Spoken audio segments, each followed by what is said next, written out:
ശ്രീകുരുമ്പക്കാവിൽ പതിനായിരങ്ങൾ അശ്വതി കാവു തീണ്ടി. നിലപാട് തറയിൽ എഴുന്നള്ളിയ തമ്പുരാൻ ഗോദവർമ്മരാജ കാവു തീണ്ടാൻ അനുമതി നൽകിയതിനെ സൂചിപ്പിച്ച് കീഴ്ശാന്തി ചെമ്പട്ടുകുട ഉയർത്തിക്കാണിച്ചു. ഇതോടെ പടിഞ്ഞാറേ നടയിൽ പാലക്കൽ വേലൻ ആദ്യം കാവു തീണ്ടി. പിന്നാലെ കോമരങ്ങളും ഭക്തരും കാവു തീണ്ടി. ശ്രീകുരുമ്പക്കാവിൽ പതിനായിരങ്ങൾ അശ്വതി കാവു തീണ്ടി.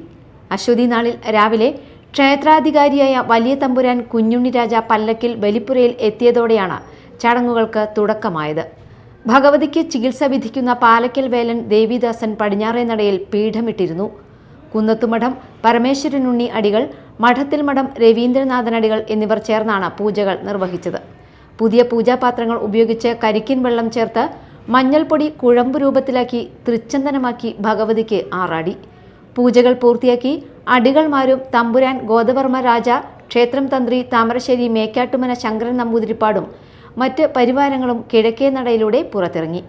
തമ്പുരാൻ അടികൾമാർക്ക് അധികാരദണ്ഡ് കൈമാറി. തുടർന്ന് നിലപാടുതറയിൽ എഴുന്നള്ളിയ തമ്പുരാൻ ഗോദവർമ്മരാജ കാവു തീണ്ടാൻ അനുമതി നൽകിയതിനെ സൂചിപ്പിച്ച് കീഴ്ശാന്തി ചെമ്പട്ടുകുട ഉയർത്തിക്കാണിച്ചു. ഇതോടെ പടിഞ്ഞാറേ നടയിൽ പാലക്കൽ വേലൻ ആദ്യം കാവു തീണ്ടി. പിന്നാലെ കോമരങ്ങളും ഭക്തരും കാവു തീണ്ടി. നിലപാടുതറയിലെത്തി വലിയ തമ്പുരാന്റെ അനുഗ്രഹം വാങ്ങി. Media time, Kodungallur.